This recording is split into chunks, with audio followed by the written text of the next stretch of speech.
우리가 계속해서 이 디모데전서 말씀을 함께 나누고 있습니다.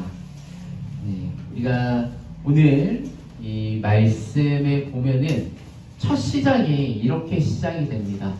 미쁘다라고 되어 있죠. 미쁘다. 이 미쁘다라는 말은 제가 참 좋아하는 말이기도 하고요. 아마 이 복음의 기초를 가르칠 때도 제가 몇 번 얘기를 했을 텐데, 미쁘다라는 말의 뜻이 뭐죠? 뭔가 예쁘다 이런 느낌일 수도 있는데, 이 성경에서 이 미쁘다라는 말은 믿을 만한 말이다. 예. 모든 사람이 받을 만한 말이고 믿을 만한 말이고 신실하다, 약간 이런 뜻이 담겨져 있어요. 그래서 이 디모데전서에서는 지금까지 우리가 함께 말씀을 나누면서 이 미쁘다라는 말이 9번 앞에 나왔습니다. 언제 나왔냐면요, 1장 15절에 미쁘다, 모든 사람이 받을 만한 이 말이요 그리스도 예수께서 죄인을 구원하시려고 세상에 임하셨다 하였도다. 죄인 중에 내가 괴수로다. 그러니까 예수님께서 죄인을 구원하시려고 세상에 오셨다라는 말, 이 말은 모든 사람이 받을 만한 믿을 만한 말이고 너무나 중요한 말이죠. 그리고 3장 1절에 미쁘다 이 말이요 곧 사람이 감독의 직분을 얻으려 하면 선한 일을 사모하려고 함이로다 라고 말을 하고 있습니다. 그러니까 교회를 신실하게 세우는 이 감독, 직분을 줌으로 교회를 하나님의 말씀으로 다스리고 교회를 온전히 잘 세워나가는 건 너무나 중요한 일이다. 그러니까 지금 바울은요, 이 디모데전서에서는 3번의 이 미쁘다라는 말을 쓰는데, 이 미쁘다라는 말이 그냥 쓰는 말이 아니라 정말 중요한 말을 할 때, 우리가 보통 이렇게 말할 때도 진짜, 정말, 약간 이런 추임새를 넣잖아요. 그렇게 정말 중요한 말을 할 때 바울은 지금 이 미쁘다라는 말을 쓰는 거죠. 근데 오늘 이 4장 9절에 미쁘다라는 말은 무슨 말입니까? 네, 그 미쁘다라는 말이 뒤에 있는 게 아니고요, 앞절에 있어요. 그러니까 이 앞에 우리가 지난주에 함께 봤던 말씀 4장 8절에 육체에 연다는 약간의 유익이 있으나 경건은 범사에 유익하니 금생과 내생, 우리가 하나님 나라에 가서까지 이 경건의 훈련, 이것은 너무나 중요하다라는 말을 했죠. 제가 이제 항상 설교를 시작할 때 지난주 거를 약간 이제 복습을 하고 시작을 하는데, 그 이유가 오늘 말씀에 이 미쁘다라는 말이 지난주랑 연결이 되어 있어요. 어떻게 보면은. 그래서 우리가 지난주 말씀이 좀 생각이 나십니까? 지난주에 우리가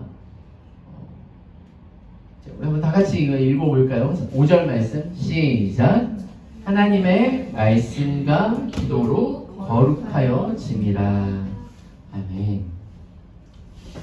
그러니까 이 세상에 지금 우리가 살고 있는 세상은 너무나 우리를 미혹해하는 것들이 많이 있습니다. 그렇죠? 그리고 여러 정보, 여러 어떤 지식들, 그리고 이 땅에 살아갈 때 참 옛날에는 우리가 지구 반대편에 전쟁이 나고, 솔직히 지구에 지금 무슨 해협이죠? 거기 이제 전쟁이 나서 거기에 해협을 다 통제하니까 지금 유가가 다 올라갔잖아요.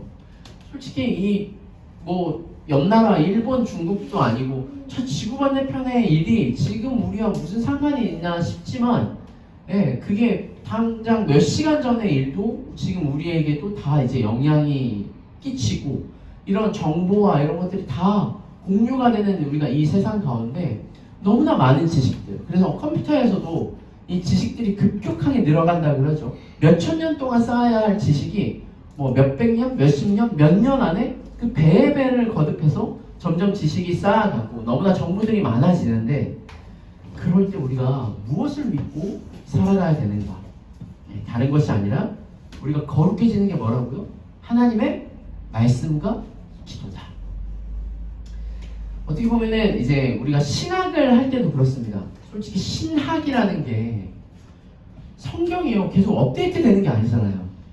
그죠? 성경이 2000년 전에 있었던 이 성경이 뭔가 새로운 것들이 있습니까? 근데 세상은 뭘 추구하죠? 새로운 것들을 더 좋아하죠.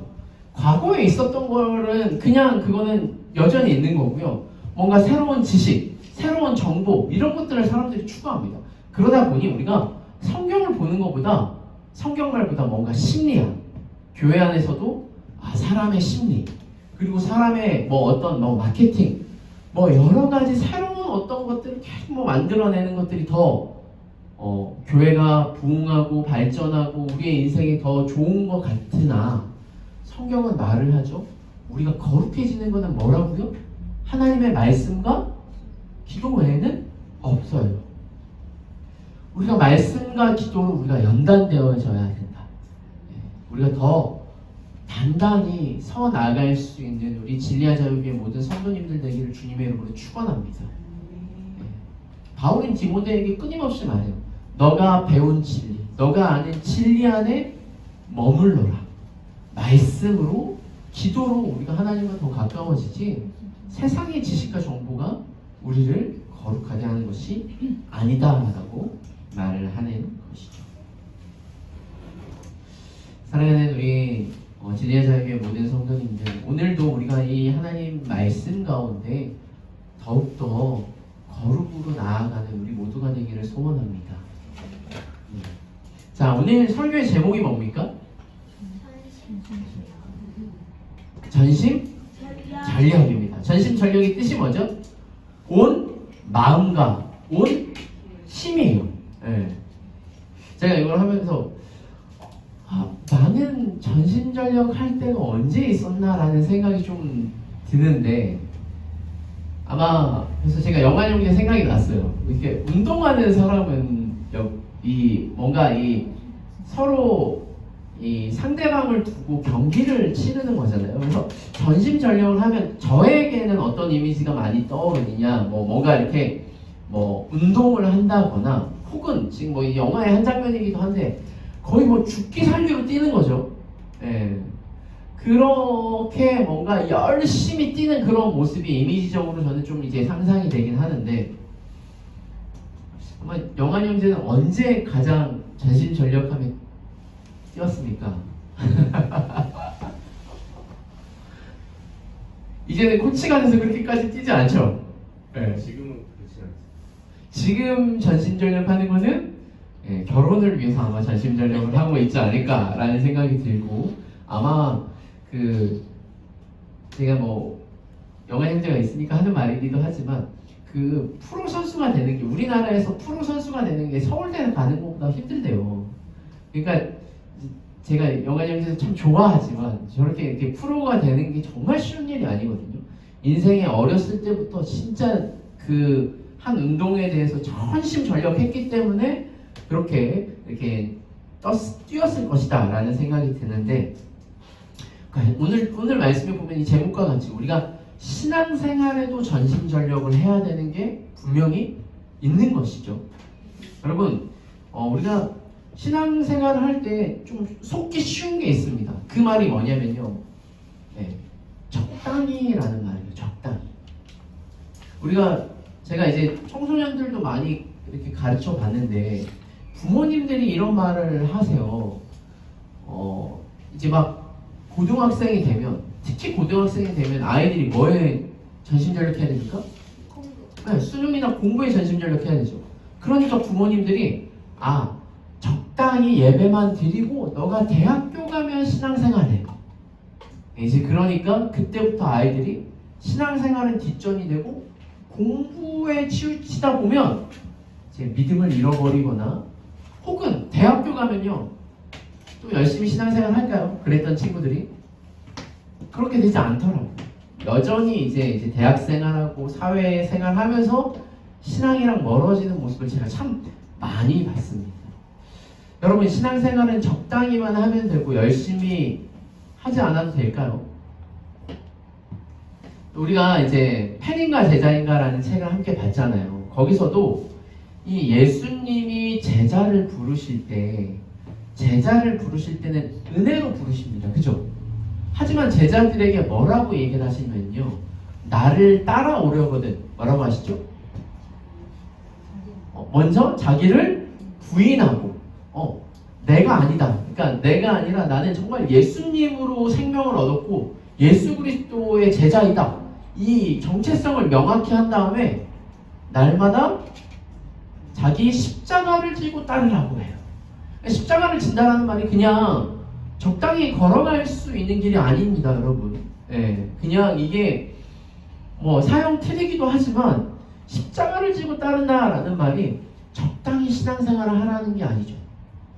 제가 아마 우리 성도님들이 적당히 신앙생활하는 거로 만족을 했다면 모르겠어요. 제가 개척을 하지 않고 그냥 큰 교회에서 그냥 그거로 만족했을 것 같은데, 제가 개척을 한 이유도 정말 우리 성도님들이 이 땅에서 우리가 정말 신앙생활을 전심전력해서 했으면 좋겠다. 그래서 진짜 참 신앙생활이라는 게 뭔가, 우리가 주를 믿고 살아가는 삶이 무엇인가를 함께 나누려고 합니다. 우리가 잘 아는 디모데후서 4장 7절에서도 바울도 적당히 신앙생활한 게 아니죠. 그가 마지막 이 디모데후서는 디모데전서 후에 이제 마지막 거의 유언과 같이 쓴 책인데요. 거기서도 뭐라고 합니까? 나는 선한 싸움을 싸우고 나의 달려갈 길을 마치고 믿음을 지켰다. 그러니까 마지막 때까지 바울이 하나님 앞에서는 그 마지막 때까지 바울의 인생 가운데 편하게 신앙생활한 게 아니라 정말 온 힘과 온 마음을 다하고 전심전력을 해서 신앙생활을 했다라는 이 바울의 고백이 이 디모데후서 고백인 것이죠. 그래서 여러분, 우리가 정말 이 전심전력을 해야 할 텐데요. 저는 또 이런 이미지도 생각이 났어요. 예, 이 백조 비유라고 하는데, 이 백조가 물 위에 떠 있을 때 밖에서 보면요 되게 평안한 거 같잖아요. 근데 어떻게 해야 됩니까? 그게 가라앉지 않거나 이렇게 유유자적 이렇게 있으려면 그 밑에 발 밑에는 계속 이 발을 막 이렇게 발버둥 쳐야 가라앉지 않고 떠 있는 것처럼, 여러분 우리가 자전거 탈 때도 마찬가지. 자전거 탈 때도 안 넘어지려면 어떻게 해야 되죠? 페달을 밟고 속도가 있어야 안 넘어지는 거예요. 이 보드 탈 때도 마찬가지인데요. 오히려 가만히 서 있으면 넘어지는데 속도가 있어야 넘어지지 않습니다. 우리 신앙도 마찬가지죠. 우리가 그냥 사는 대로 되는 대로 신앙생활하는 것이 아니라 오늘 성경은 우리에게 전심전력해서 신앙생활할 것을 이야기를 합니다.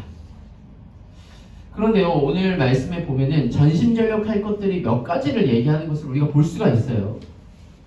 그런데 계속 반복적으로 나오는 단어가 있습니다. 제가 힌트를 좀 드리자면요, 11절에 뭐라고 되어 있죠? 너는 이것을 명하고 가르치라. 그리고 13절에 가르치는 것에 전념하고, 16절에 내 자신과 가르침을 살펴 이 일을 계속하라. 지금 디모데에게 바울이 뭘 전심전력하라고 말하고 있어요? 네, 가르치는 것을 얘기를 하고 있어요. 가르치는 것. 근데 어느 편에서 보면은 이 디모데전서는 목회서신입니다. 목회서신. 그러니까 목회자한테 쓰는 편지니까 아마 우리 성도님들이 이 책은 목사님에게 크게 상관이 있지 나한테는 상관이 없어 보일 수도 있는데요. 여러분들은 신앙생활할 때 누굴 보고 신앙생활하면 저를 보고 하겠죠. 제가 말씀을 선포하고, 그죠? 그건 가르침을 받아서 하지만 세상에 믿지 않는 사람들은 누굴 보고 하나님을 알 수 있을까요? 네, 우리 성도님들을 보면서 하나님을 믿는 게 이런 거구나. 우리 성도님들이 하나님의 대원자예요. 저만 하나님의 말씀을 대원하는 게 아니라 우리 성도님들이 믿는 믿음을 보고 살아가는 삶의 모습을 보고 하나님을 알 수 있다라는 거죠. 그래서 오늘 말씀에 보면은 디모데에게 한 말이지만 저뿐만 아니라 우리 모두에게 하시는 말씀입니다.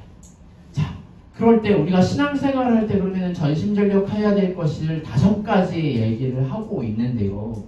자, 우리 13절 한번 다 같이 13절이 아니라 12절 이 5가지가 나옵니다. 12절 누구든지 내 연수함을 업신여기지 못하게 하고 말과 행실과 사랑과 믿음과 정절에 있어서 믿는 자에게 본이 되어.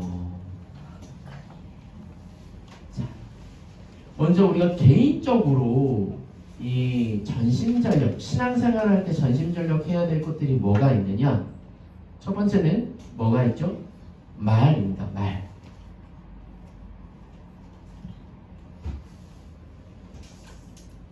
최근에 한 목사님이 되게 유명한 목사님이에요. 저는 솔직히 그분을 잘 모르는데 막 막말을 하셔가지고 아주 큰 이슈가 된 적이 있죠. 아주 큰 교회 목사님이신 것 같아요. 저도 뭐 그 교회를 잘은 모르지만 그래서 뭐 이렇게 공식적으로 사과하고 막 그러신 적이 있는데요. 여러분, 말은요 그 사람의 인격을 담아내고 그 사람의 어떤 사상과 뭐 믿음과 여러 가지를 담아내는 그런 그릇이죠, 그죠? 그래서 속담도 보면요 말에 관련된 속담이 너무나 많습니다. 여러분 아는 속담 뭐가 있습니까? 가는 말이 고와야 오는 말이 곱다. 또 청량빛, 말 한마디에 청량빛을 갚는다. 하나만 더.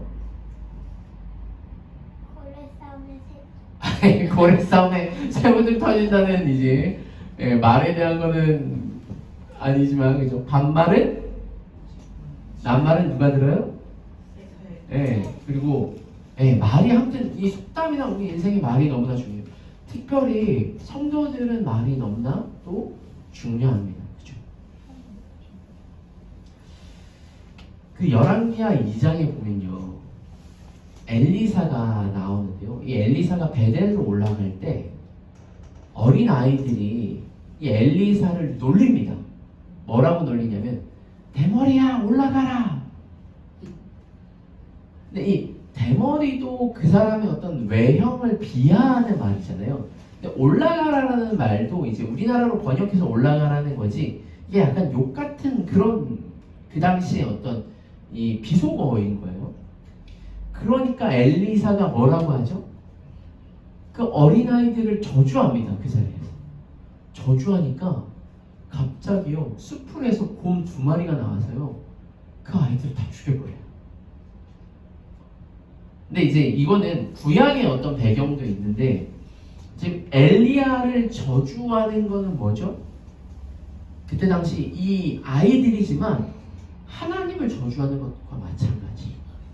그러다 보니 이 엘리사가 하나님을 저주하면 어린 아이들이라도 그 아이들을 이제 저주함으로써 하나님의 벌을 받게 하는데 그래서 옛날에는 목회자한테 함부로 말을 못했죠. 옛날에 뭐 목회자뿐만 아니라 뭐 이제 부모라든지 선생님이라든지 우리가 함부로 할 수 있는 그런 게 아니었어요. 지금은 뭐 사회가 많이 바뀌어가지고 막 이 어떤 권위라는 게 떨어지고 그 사람에 대한 어떤 것들이 떨어졌지만 여러분 그렇더라도요 우리가 꼭 저뿐만 아니라 목회자뿐만 아니라 우리 성도들도 말을 조심해야 돼요. 왜요? 우리 말은 누가 듣죠? 네? 우리 말은 누가 들어요?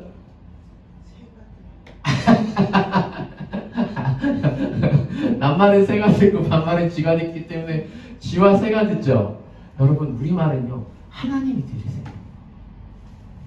그냥 우리가 누군가를 축복하고 누군가를 저주하면 그 사람도 듣고 나도 듣지만 우리 말은요 하나님이 들으세요. 솔직히 제가 지나가던 어떤 아이가 뭐 그냥 막 말하는 거를요 잘 듣겠어요? 저랑 상관이 없으면 안 듣죠. 근데 우리 소희와 로이가 저한테 뭐라고 말을 하면요 저는 어때요? 귀 기울여 듣지 않을 수도 있지만 그게 막 같은 말이라도 일단은 들어요. 왜? 누구 말이니까? 제 자식의 말이니까. 우리가요 누군가에 대해서 저주를 하거나 누군가를 축복할 때요 그걸 하나님이 들으시고요 또 그대로 하나님이 실행해 주세요. 저도 저희 자식들이 누군가를 미워하거나 욕을 하면요 제가 그 아이를 모르더라도 그럴 일은 없지만 그러더라도 부모가 봤을 때 그 아이에게 호감이 들겠습니까? 그렇지 않죠. 근데 저희 아이가 누구를 너무 좋아해요. 막 사랑해요. 그러면요 저도 그 관심이 가게 되어 있는 거예요. 사랑하는 우리 성도 여러분, 우리 입술의 말은 누가 듣는다고요? 하나님이 들으세요. 그래서 이 말을 참 잘해야 됩니다. 그죠? 그래서 우리가 말하기 전에 우리가 이 말은 내가 하는 거기 때문에 내가 컨트롤할 수 있죠. 누군가를 저주하고 싫어하고 미워하는 말이 아니라 어떻게 됩니까? 누군가를 축복하고 감사하고 찬양을 할 수 있는 거예요. 그래서 우리가 이 말을 단속하는 거 너무나 중요하죠. 뿐만 아니라 두 번째는 뭡니까? 우리가 행실을 조심해야 되겠죠. 예, 여기서 나오는 행실은 무엇이냐면요. 예, 말과 행실이 다르면 되겠습니까? 안 되겠죠. 말과 행실이 같아야 됩니다. 언행이 일치가 되어야 돼요. 예, 제가 오늘 예배드리기 전에도 사모님한테 이런 얘기를 들었는데 참 우리는 변화돼서 저도 이게 참 쉽지 않습니다. 제가 한번 믿고 이거에 대해서 이렇게 해야 되겠다 하는 말을 끝까지 지키기가 정말 쉽지가 않아요. 이게 쉬운 거면요. 지금 성경에서 전심전력 하라고 하겠습니까? 쉽지 않기 때문에 하려고 하죠. 여러분, 한 주간에 우리의 행실을 보십시오. 네, 우리가 행했던 어떤 일들, 우리가 행했던 어떤 행동들이 정말 하나님 보시기에, 사람들 보시기에도 정말 진정성 있고 정말 그런 칭찬받을 만한 행동이었는지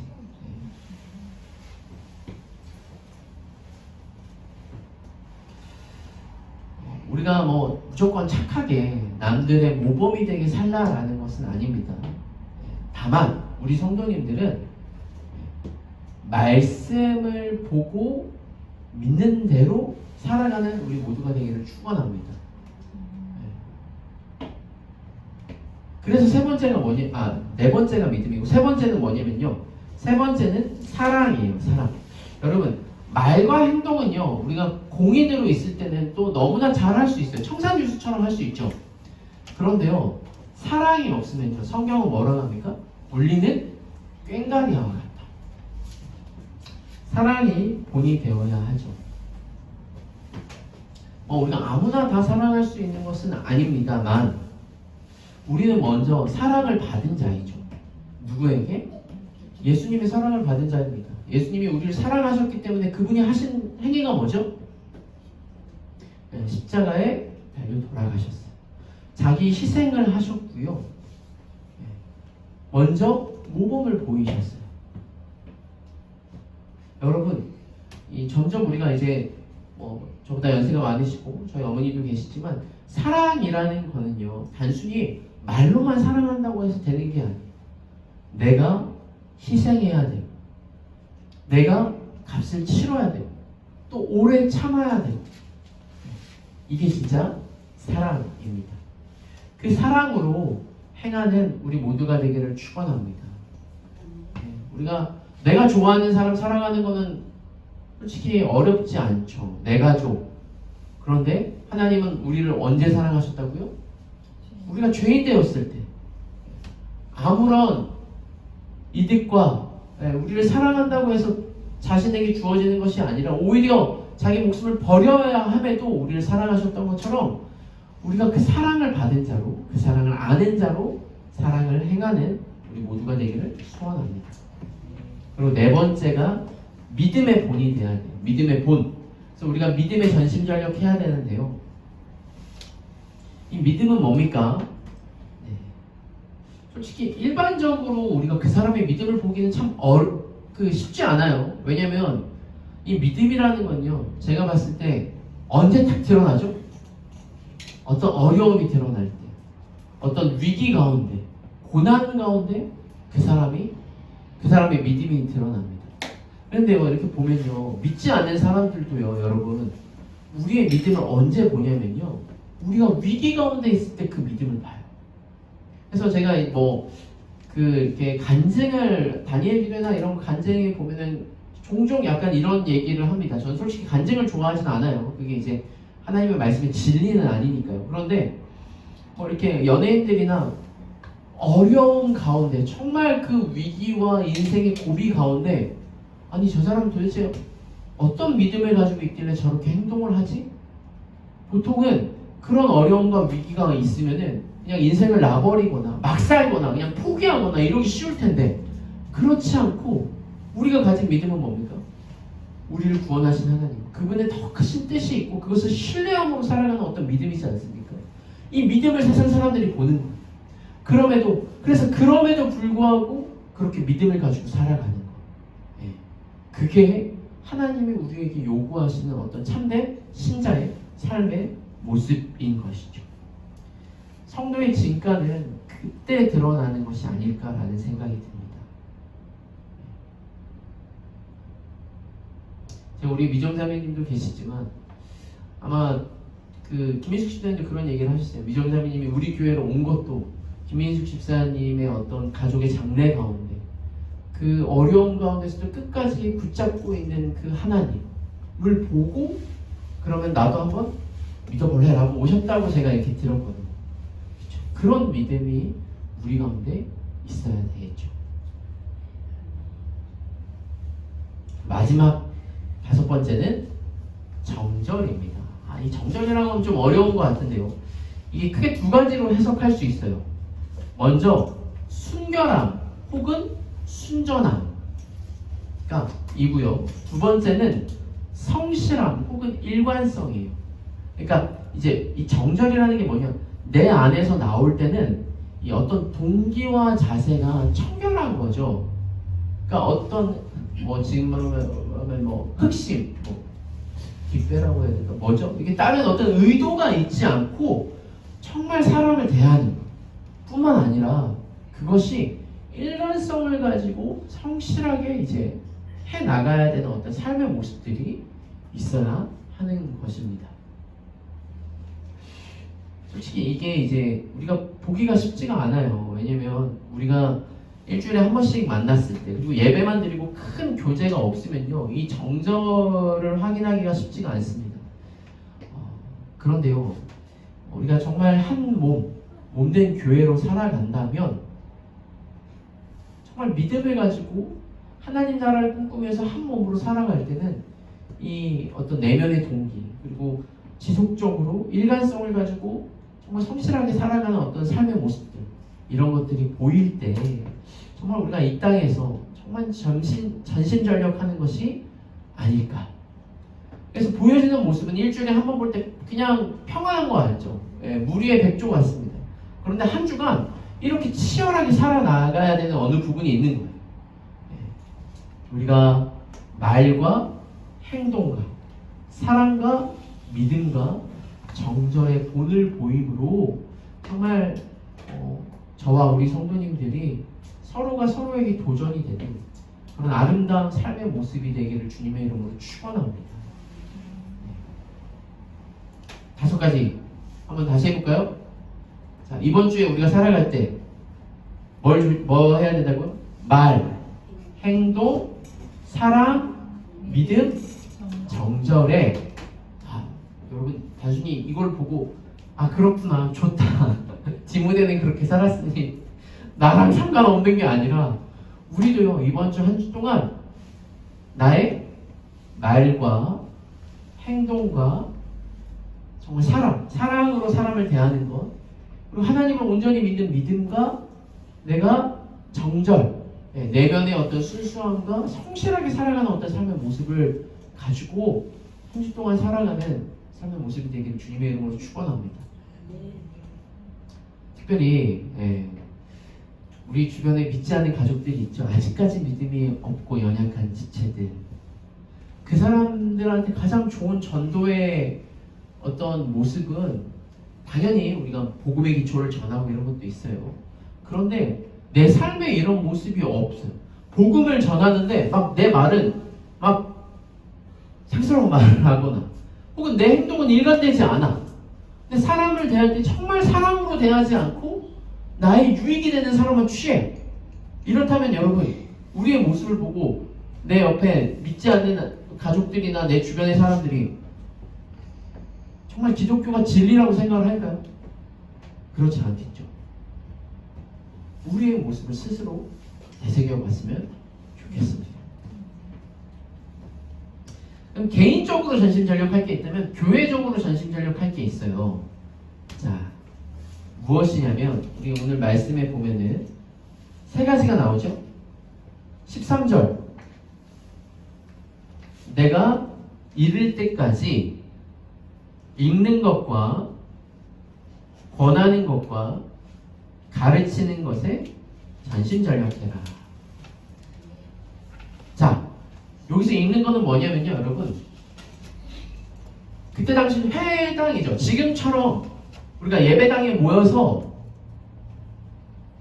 말씀을 읽어요. 지금은 우리가 성경책이 다 있죠. 그때는 어디에 있었냐면 회당에서 앞에 두루마리로 성경이 있었어요.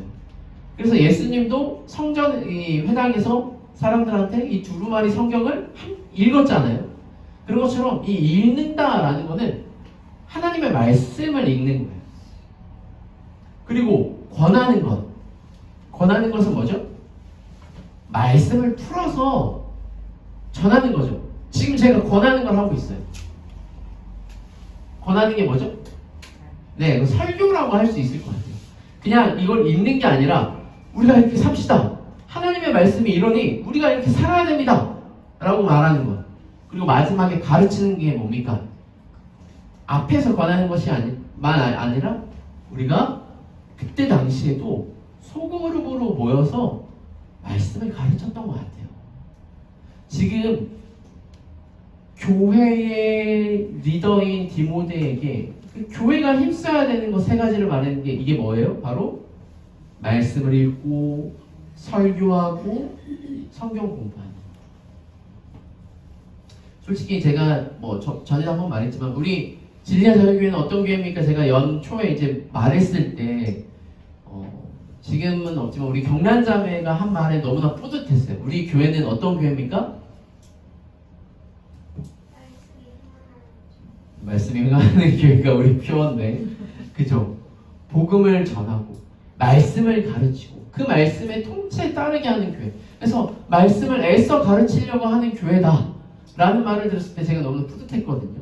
제가 꿈꾸는 교회가 바로 이런 교회입니다. 여러분, 하나님이 사람이 많은 교회를 기뻐하시고 칭찬하시나요?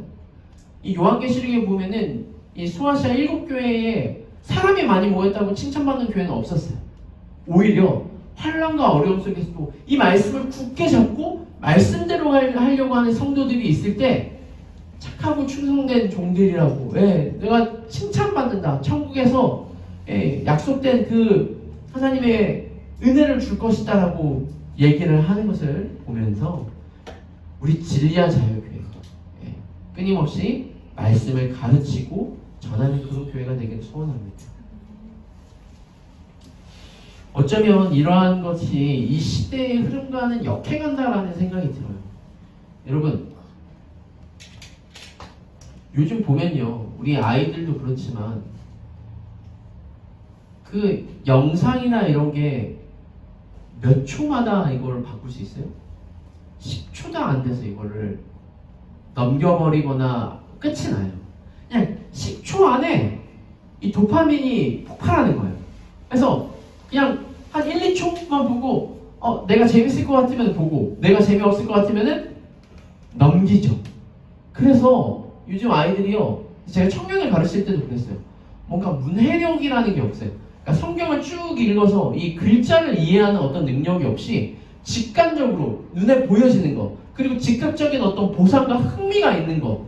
그리고 우리 아이들도 옛날에는 애니메이션이, 요즘 보면요, 애니메이션 안에 이 초당 프레임 안에 몇 컷이 들어가 있는지 너무 눈앞에 막 바뀌면서 막 그렇잖아요. 그런 걸 봐야 뭔가 자극이 되고, 그런 시대에 말씀을 보는 게 솔직히 너무 어렵습니다. 그래서 성경은 뭐라고 하냐면요, 전심전력 하라는 거예요. 이게 원어적으로 보면은요, 여러분, 두 단어가 합쳐진 단어인데요. 첫 번째는 고통을 수반하면서 훈련하다라는 뜻이 있어요. 전심전력이. 그리고 두 번째는요, 그럼에도 불구하고 피하지 않고 머물고 견디는 것을 얘기합니다. 쉬운 얘기가 아니죠. 그러니까 그냥 한자로 우리나라 말로 했을 때 온 힘과 온 마음을 쏟아라라고 하지만 원어의 어떤 의미는 그래요. 뭔가 이렇게 훈련을 하는 과정에 어떤 수고로움과 아픔이 있잖아요. 솔직히 내가 좋아하는 거 하는 거는 어렵지 않죠. 솔직히 제가 축구하는 거는요, 그냥 제가 좋아서 하는 거니까 그렇게 어렵진 않아요. 근데 이게 진짜 직업의 과정이 돼서 우리 영환이 형제 같은 경우에도 그게 뭔가 이제 직업이 되잖아요. 그러면요, 모든 이게 그냥 흥미와 재미가 아니라 거기에 고통과 훈련의 여러 수반 과정이 있고, 그냥 그걸 잠깐만 인내하는 게 아니라 어떻게 해요? 계속해서 그 훈련의 과정을 하는 거예요. 그래서 예전에도 뭐 이영표 선수 같은 경우에 어렸을 때 하루에 줄넘기가 막, 하루는 아니고 줄넘기 끈이 끊어질 정도로 계속 뭐 줄넘기를 하고 막 그랬다고 하는데, 그러니까 보통 이 고통이 따르면요, 사람들은 그걸 회피하고 싶습니다. 거기에 있고 싶지 않아요. 그런데요, 거기에 계속 머물러서 이걸 하는 것을 얘기하는 거죠. 그러면 어떤 일이 있습니까? 그때야 비로소 진보가 있고 발전을 하고 내가 변화가 됩니다. 편한 것만 하면 내가 변화되지 않아요. 그런데 전심전력해서 그 고통과 어려움 가운데 지속적으로 그것을 했을 때 변화가 있는 것이죠.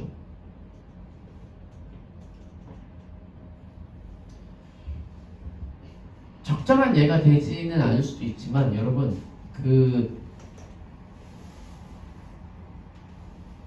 메이저리그가 정말 자본력이 어마어마하거든요. 우리가 생각할 수 없는 그 메이저리그에서 전체 연봉 1위 받는 사람이 누군지 알아요?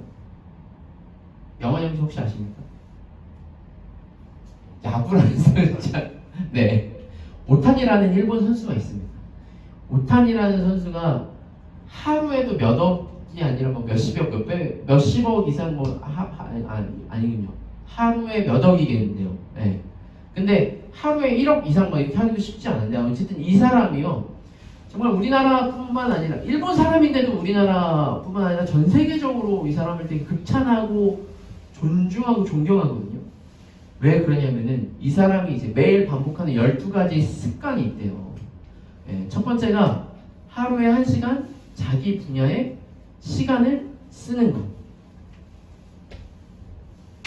그리고 남들이 쉴 때 연습하래요. 그리고 몸 관리를 미친 듯이 해라. 이거 운동 선수니까 더 그럴 수 있어요. 그리고 작은 목표를 매일 달성해라. 그리고 5번째, 결과보다는 과정에 중독되라. 6번째, 기본기를 무시하지 마라. 7번째, 실패를 반드시 기록해라. 8번째, 반복을 두려워하지 마라. 9번째, 자기 기준을 높여라. 10번째, 실력 없는 자신을 인정하라. 11번째, 배움에는 돈을 아끼지 마라. 12번째, 오늘 할 일은 끝내고 자라. 근데 제가 처음에 봤을 때는 되게 좋은 말이다라고 생각을 했는데, 하나하나 꼬집어 보잖아요. 하나도 쉬운 게 없어요. 이게 지금 당장 이걸 다 하라면 우리 성도님들도 힘드시겠죠? 근데 이 사람도 어렸을 때부터 하나씩 그냥 하면서 이게 체득이 되고 몸에 습관이 되어지고, 이렇게 되면서 정말 많은 사람들이 리스펙하는, 존중하는 선수가 된 거예요. 오늘 이 전심전력, 여러분 솔직히 세상에서 가장 안 바뀌는 게 뭔지 아십니까? 나입니다. 내가 바뀌기가 제일 어렵죠. 세상을 변화시키는 것보다 나 하나 바뀌기가 너무나 어려운데, 영적인 어떤 삶에서도 마찬가지입니다. 그냥 우리가 예수 믿고 끝이 아니에요. 우리가 정말 하나님의 제자로, 하나님의 백성으로 이 땅에 살아갈 때 정말 전심전력하며 살아갈 것들, 네, 오늘 말했던 말과 5가지 다시 한번 해볼까요? 말과 행동과 사랑과 믿음과 정절에 있어서 우리가 전심전력하는 것.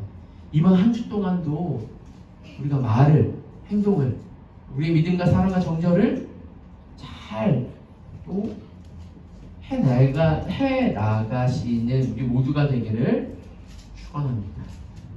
말씀을 마치면서요, 그 몇 년 전에 이 TV 강연에 강연 백도씨라는 프로그램에 어떤 한 여자분이 나왔는데요. 이 여자분이요, 얼굴에 화염성 모반이라는, 그래서 그러니까 아이들도 간혹 보면 얼굴에 이제 불에 댄 것처럼 빨간 어떤 그게 난 사람들이 좀 있어요. 근데 이 분도 어렸을 때 이 불에 댄 상처처럼 이 붉은 반점을 가지고 태어난 사람입니다. 그런데 이 어린 시절에 부모한테 버림을 받아서 보육원에서 자랐고요. 여러 가지 세상의 이 온갖 차별과 냉대 가운데서 자랐어요. 그런데요, 이 사람이 그 어떤 장애 같은 그런 어떤 모습뿐만 아니라 25살에는요 암에 걸려가지고 또 이 멀쩡한 다른 얼굴도 약간 녹아내리는 그런 어려움을 겪었거든요. 그래도 이제 그 외모까지도, 그러니까 얼굴 모반을 보고도 여기 보면은 나를 똑같이 대해주던 그러니까 좋은 남편을 만났어요. 좋은 남편을 만나서 이 얼굴로 그 사람을 판단하는 것이 아니라 그것까지도 감싸줄 수 있는 사람을 만났거든요. 그런데요, 문제가 생깁니다. 어떤 문제가 생기냐면요, 자녀를 낳은 거예요. 그러니까 남편은 이제 어른이 됐고 어느 정도 가치관과 이런 것들이 돼서 했다고 하지만 이 아이가 태어나면은 엄마의 얼굴을 보고 얼마나 상처가 또 되겠어요, 그죠? 엄마의 입장에서 그보다 아픈 게 없다라고 해요. 그러니까 자기가 누구보다 그 아이를 잘 키우고 싶어서 내가 가진 이 상처와 이 외형적인 걸로 아이들이 상처받지 않게 하자.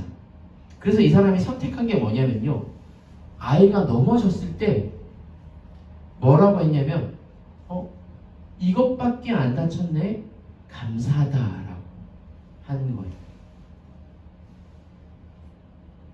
보통 부모가 넘어지면요, 왜 그랬어? 조심 좀 하지. 막 이렇게 되거든요. 근데 이분이요, 자기가 더 큰 상처가 있으니까, 누군가에게 숨길 수도 없고 너무나 아픈 상처가 있으니까 이렇게 대하는 거예요. 이것밖에 안 다쳤네? 참 감사하다. 그러다 보니 이 딸이 나중에 또 넘어졌을 때 뭐라고 하냐면요, 엄마 이거밖에 안 다쳤어요, 다행이죠? 이렇게 얘기를 했다는 거예요. 아이가 상처를 받는다는 마음으로 키우면 상처를 받으면서 자랄 텐데, 이 여자분의 고백이 감사하도록 키우면 감사하는 마음이 아이에게 심겨진다라는 것을 깨달았다고 합니다. 그러면서 이렇게 고백을 해요. 제게 아픔이 없었다면 감사를 몰랐을 것입니다. 슬픔이 없었다면 기쁨도 몰랐을 것입니다. 사람들은 너무 힘들거나 아픔과 고통을 만날 때 그 고통의 씨앗이 너무 커서 그것만 봅니다. 하지만 저는 그 속에서 작은 감사의 씨앗을 발견했습니다. 저는 이분이 믿음이 있는 분인지 없는 분인지는 모르겠어요. 하지만 어떤 상처와 아픔과 어려움 가운데 그것에 집중하는 것이 아니라 그것을 딛고 더 단단해져서 내가 이제 바깥으로 낼 수 있는 것, 아픔과 상대방을 비난하는 말과 어떤 불평과 불만이 아니라 감사와 기쁨으로 자기의 말과 행동을, 그리고 그 사랑과 믿음과 정절을 나타냈을 때 자녀들도 그렇게 선한 영향력으로 자라날 수 있는 것이죠. 사랑하는 우리 진리자유교회 성도 여러분, 우리가 한 주간의 삶에서도 나 혼자 사는 것이 아니라 우리의 모습을 믿지 않는 사람들도 보고 내 가족도 보고 함께 살아가는 우리 성도들도 봅니다. 그래서 그 모습을 통해서 여러분들이 선한 영향력을 미치는 그런 사람들이 되기를 소원합니다. 그때 오늘 말씀에서도 오늘 마지막 말씀이 뭐라고 끝이 납니까? 16절 한번 다 같이 읽어볼까요? 4장 16절 시작. 내가 내 자신과 가르침을 살펴 이 일을 계속하라. 이것을 행함으로 내 자신과 내게 듣는 자를 구원하리라. 네, 당연히 예수를 믿는 것이 구원이겠죠. 하지만 지금 디모데에게 뭐라고 합니까? 디모데가 이렇게 전심전력해서 살아갈 때 자기뿐만 아니라 다른 사람도 구원할 수 있는 거예요. 어떻게? 디모데의 모습을 보고. 여러분, 우리가 참 믿음으로 이 땅에 살아가는 그 삶의 모습, 말과 행동과 믿음과 사랑과 정결로 살아갈 때 그 모습을 통해 우리와 우리 주변 사람들이 구원을 얻고 마지막 날 하나님 나라에서 우리가 해와 같이 빛나는 우리 모든 성도님들 되시길 주님의 이름으로 축원합니다. 기도하겠습니다.